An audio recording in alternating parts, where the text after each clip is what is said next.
I'm loving the pop off.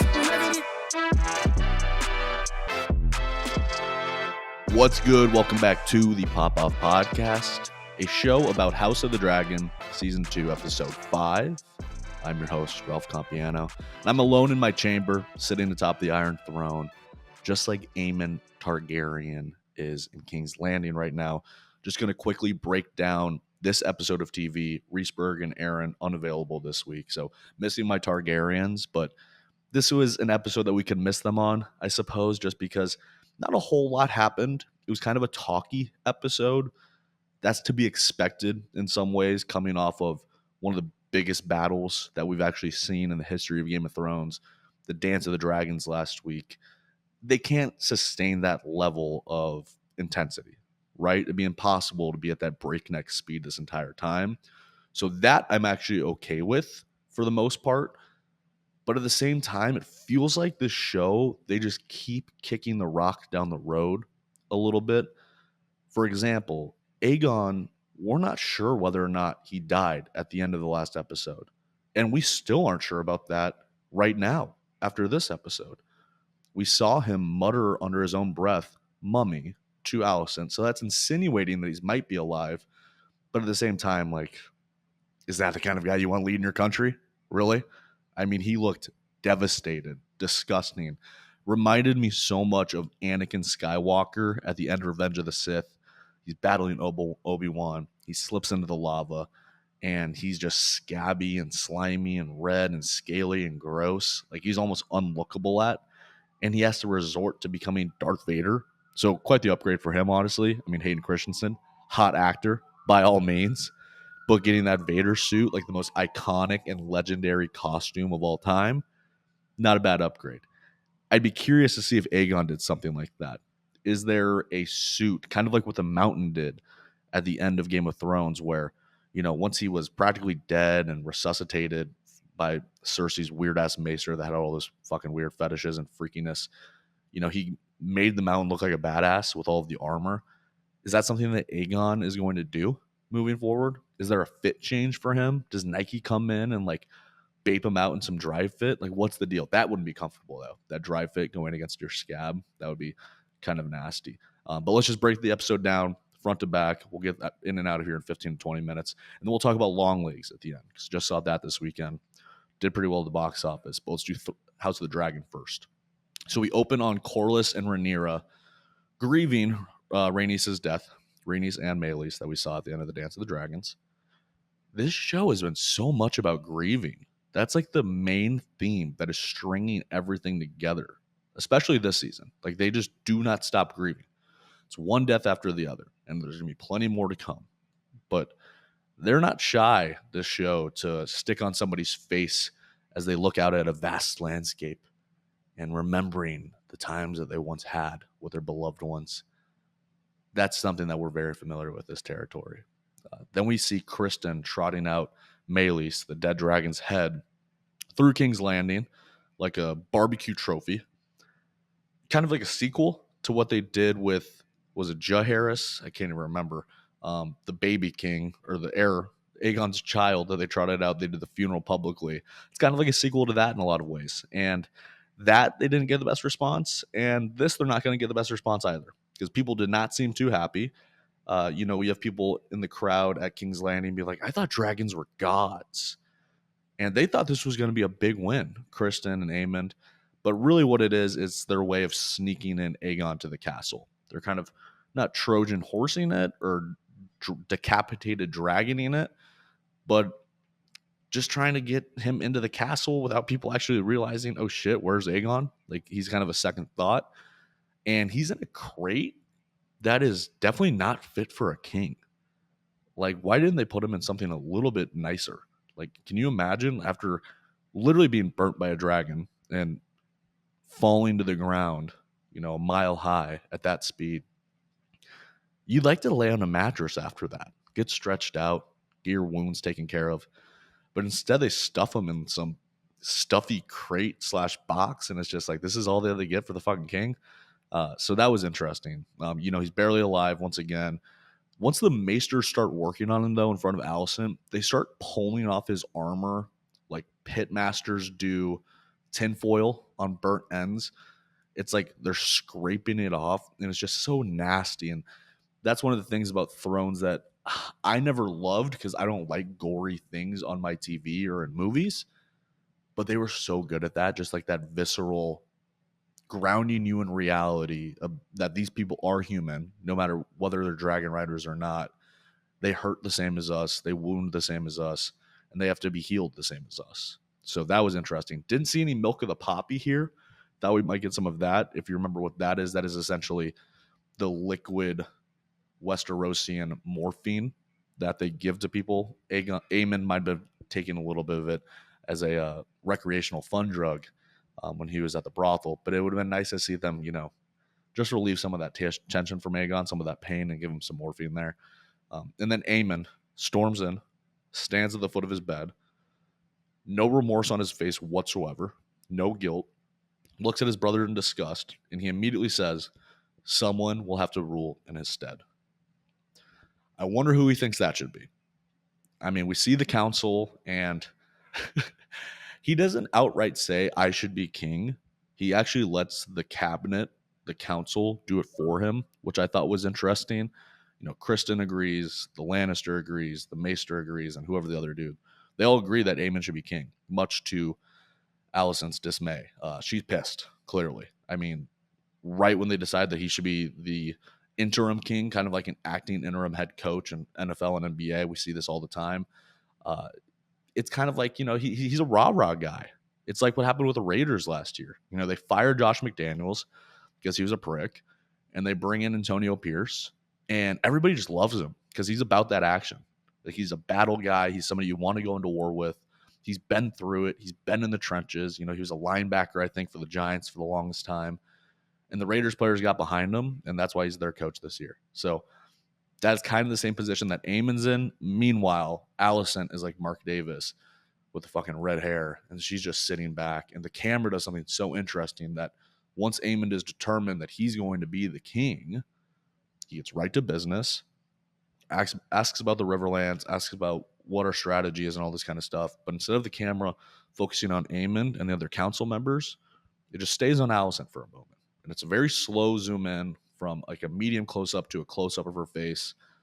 They do a really cool thing with the camera in this series where they distort all of the blurred visions around it.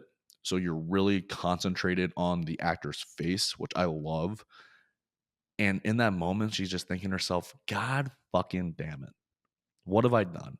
I know what kind of king Aemond is going to be. I know how this is going to end if he does end up being the ruler. A lot of blood, a lot of death, and he is the biggest dragon. So I'm fucked.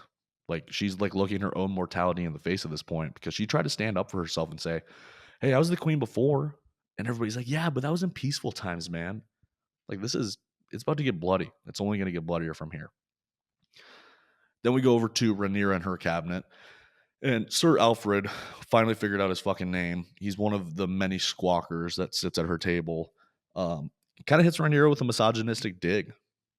She asks him a question along the lines of like every time that she asks her counsel a question along the lines of what would you have me do, her counsel never has an answer. They always go fucking mute. And they're giving like mild suggestions, I guess, but it's not even suggestions. They're more just the peanut gallery, just rashing criticisms at her, just nonstop. It's like, well, then come up with a fucking idea, okay? Because you guys aren't contributing shit, like not a goddamn thing. So unless you have something to bring to the table, just keep your fucking mouth shut. And Sir Alfred, man, I mean, we'll talk about his fate in a little bit, but God, that guy's just the worst, dude. Like, like what? You really want Damon to be your king? Is that what you really want? Well, you're gonna have to go talk to him yourself. All right, and then Jace starts cooking up schemes with Bela without mommy's permission. He's going to go to, I believe, his house Tarly and try to win them over. Yeah, I don't know. There's a lot of funny activity about Jace on Twitter, like him and Aemond. They're just kind of the Riz kings of this show. Like the casting decisions to get specifically Jace is like, let's just get the hottest 20-year-old dude in the world with the sharpest jawline. But he's not really bringing a lot to the table as a performer. I never really take him that seriously. I don't know how much weight his character has in the show, but I could definitely see him dying a death. Dying a death. I could definitely see him dying by the end of the season, like without a doubt, especially for somebody that's so blood hungry and ready to get for war. It's like, dude, you've never been in war. Like, I don't know why you're itching to get after it so badly. When you're, I'm not going to say you're a pussy, but like your brother went down like a little bitch to Vagar. You think you're going to stand a chance against him? Like, not a chance in hell, my man. So just chill out on that front a little bit, Jace. Kind of annoying me. The White Worm, she's every scene with her, like, I feel like it should have more weight to it. I'm not sure if it does or if it's just my interpretation of it, but I mean, she says to Rhaenyra, like, look, they paraded that dragon head through King's Landing because that's where her sources are at. And she's like, you might have lost that battle, but you're winning the popularity contest now after that little trick that they tried to pull because that was just stupid. Like, they should have known that King's Landing was going to respond that way. Like, nobody's ever seen a fucking dragon head in their life. They're not going to be like cheering the moment that they see it. And I was also thinking this. I wish I had somebody to talk about this with actually. Are they going to eat that dragon?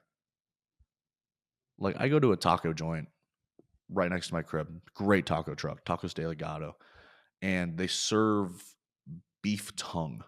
That's one of the meats that Mexican joints will serve when they're doing like street tacos and stuff like that. It's called lengua. And it's delicious. Like, it's so good. Like, I've had carne asada, I've had pollo asada, I've had buche, which is like pork stomach. I've had all these different meats. The one that stands out to me the most is lengua. And I'm not sure if dragon would have like a chickeny taste, a beefy taste, or if it's even edible because like maybe you eat it and then your stomach just disintegrates from like the acidicness. Just a fascinating thing. I'm gonna have to look this up afterwards. But if you know if dragons are edible, then shoot me a text or give us a DM on Instagram because I'm curious about that. Um, so Jace does strike the deal with the Tullys to take River Run. Good for him. And then we're back to Daemon, and he is still tripping nuts in public. This is just kind of his thing now. He's just, your buddy in college that took acid once and then changed forever after that. And he's pretty much dead set on running as a third party. He's going to be the libertarian in this mess. He wins the Brackens and the Blackwood armies, and he's like so hell bent on not just vengeance against the High Towers, but kind of proving that he's the man. He's like, dude, I've been doing this the longest. I've seen the most battle. I'm the man. And I'm not sure if he's trying to prove Rhaenyra wrong, everybody else wrong, or what it is, but he is so unself-aware. It's ridiculous. Like the Lords of the Riverlands come to him while he's sleeping, and they're like, dude, your reputation is a guy that hired somebody to kill his nephew, like a baby nephew. Like, your reputation is the baby killer. And, Jaime Lannister's reputation for the longest time was the Kingslayer. And that's impossible to live down. It took him years, decades to even dilute that interpretation of him. Daemon has no interest whatsoever in diluting anybody's interpretation of him because I'm not sure he actually cares what other people think. But maybe he's Kevin Durant, where KD, it's like he'll say that he doesn't care what people think, but then he'll be on Twitter, like in people's replies, just on random threads talking about like KD's field goal percentage from 2017. And it's like, oh, so you don't care? Then why are you spending so much time on this front? And that's the vibe that I'm getting from Damon's, where it's like, oh, you don't care? Then why are you taking this meeting? Why are you trying to win these houses? Obviously for like the war efforts, but if you're gonna be king, like you're gonna want people to like you, right? So he's just in a weird place. Um, he turns to Alice at one point, and they have a conversation. Alice, I think Riverland or whatever her last name is, the witch that's living in Harrenhal. And it turns out that she might be able to see Damon's visions in his sack tripping sessions because she points out that he never met his mother. And that's the same mother that earlier in this episode he dreamed of eating out, which is something. He's already committed so much incest in his own family that I guess he's going after the dead now. All right. It's your trip, man. You do what you want with it. But that was really weird because I don't know if we've ever seen that power in Game of Thrones. Like Bran had the three-eyed raven stuff going on, and I get all of that, but I've never seen somebody somebody else's mind quite like this. Maybe Bran could do that. I can't remember. Bela, I thought this might have been my favorite part of the episode, actually, has maybe the speech of the season where she's talking to Corlys and she essentially tells him to quit being such a pussy and just accept Rhaenyra's offer to be the hand to her queen, because she intends to go out the same way that her mother and her grandma both did, which is in Dragonfire, in war, fighting for Rhaenyra, fighting for the cause. And this is after Corlys is, just sour and grieving about Rhaenys' death. I thought Bela just crushed this. Probably one of my favorite parts of the show as a whole. I thought it was beautiful. So that was really cool. And then, yeah, Sir Alfred, got to circle back to him. Rhaenyra sends him on a research and development mission to go see what Daemon's up to because she's not really sure. They haven't been texting, apparently. No ravens have been sent back and forth. And that's that. The Riverland Lords, they go to back on their allegiance, it looks like, with Daemon because he's an insufferable tyrant. And then Jace proposes to Rhaenyra at the end of the episode that maybe she should allow non-Targaryens to be dragon riders. We have to stick with this for a moment. I have an issue. The entire strength of the Targaryen household is that they are the ones that can ride dragons. That's it. That's what makes them the conquerors, the chosen ones, the promised ones, all that good stuff, right? The moment that we get a fucking House Tyrell pussy on the back of a dragon is the moment I'll stop watching this show. It kind of reminds me of Star Wars, where people started to become force sensitive. Like there were people out there in the galaxy, and I kind of liked that to a certain degree. But everybody just turned out to be a Skywalker. Like Rey ended up being a Skywalker in episode 9, or however her arc ended up. And I just have an issue with this. Like, I cannot see a Stark on the back of a Targaryen.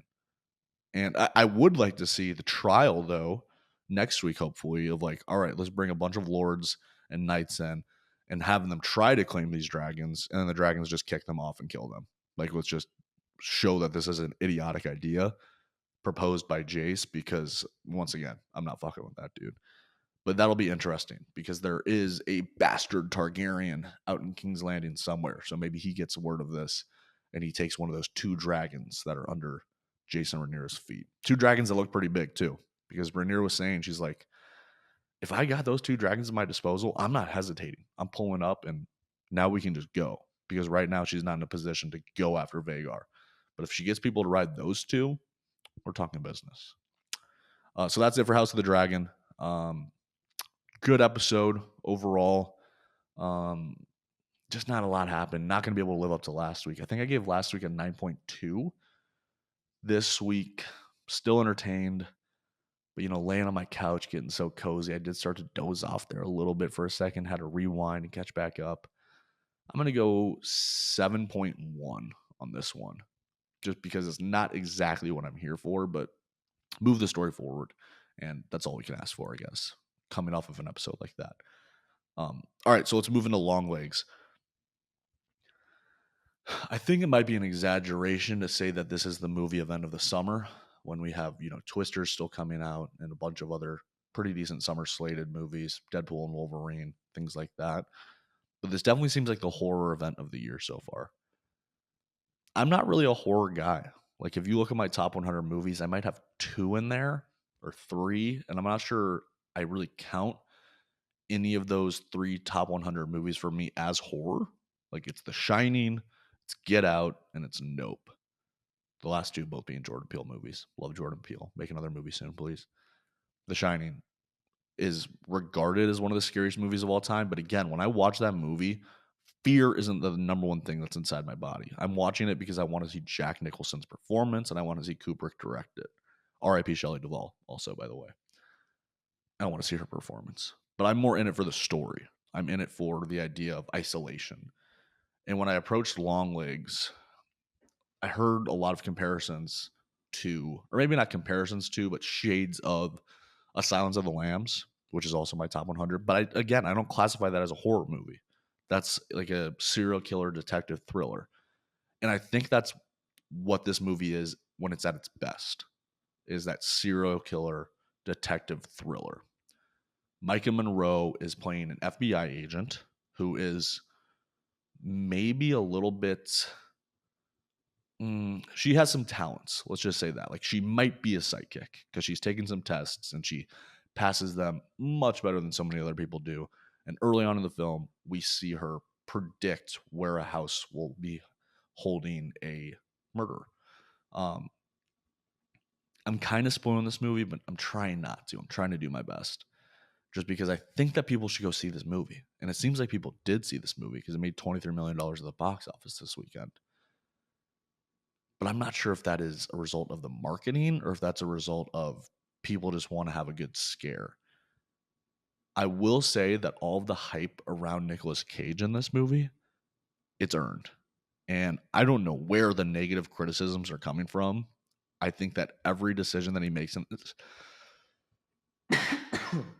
excuse me, is so fascinating. I think he's one of the most interesting actors of the last 30 to 40 years because you never really know what you're going to get. Every line delivery could be as quiet as possible or as loud as possible. And in this, it's mostly one note because he is playing just your typical, like, I don't know, like a guy that listened to too much heavy metal in the 90s, but this movie is set in the 80s. So maybe he listened to too much Twisted Sister and took the wrong tab of acid and Satan spoke to him. And that's really it. Like, that's the vibe that I get from him. And that's fucking scary. Like, that's real. This movie isn't based on a real person. It's a created person, but I could see this person existing almost too well. And that's why it's so frightening. But I think Maika Monroe is the most fascinating performer in this because she is the one we spend, God, probably 90% of the movie with. Like, she's on screen a lot. And she's from It Follows from 5 or 6 years ago. So she's on a cult horror classic kick because I think this will be a cult horror classic. And the character that she plays, Lee Harker, if I remember correctly, the FBI agent, I'm not even sure if I like this woman. Like, Clarice in Silence of the Lambs, I love Jodie Foster. Like, I'm behind her all the way. Like, that's my girl. Really charming, West Virginian. I'd get a beer with her. There's no way I'm getting a beer with Lee Harker. She's so odd. Like, if she were sitting here if she was on this podcast right now, she would contribute absolutely nothing to it. Nothing. Like, she would be no fun. She'd have some crazy stories, I suppose, but I'm not sure she's even that good of a storyteller that the craziest of stories that she has logged in her brain would even sound that good coming out of her mouth just because of the way that she is. And for some reason, we're just behind her all the way. And maybe it is part of that, I never really grew up trapped childhood feature that makes us sympathetic for her, even though she's a badass. And she does a great job of, spoiler, cracking this case, but not a spoiler in a really difficult way. So I'd encourage everybody to go see this. I thought it was a lot of fun. I probably won't watch it again for a long time, but that's only because if I do, I'm afraid that Longlegs will be just imprinted on my brain for far too long. I could definitely see him popping up in one of my nightmares soon. Fingers crossed that he doesn't, because that would be ultra terrifying. But that's it. Thank you guys for listening. This has been fun. We will see you guys probably next week after House of the Dragon. Not a whole lot going on in the basketball and football world right now. And College Football 25 drops today when people are listening to this. So that will be my sole focus for the next week of my life at the bare minimum. So until then, we will see you guys on the other side. Peace out. I'm loving the pop off.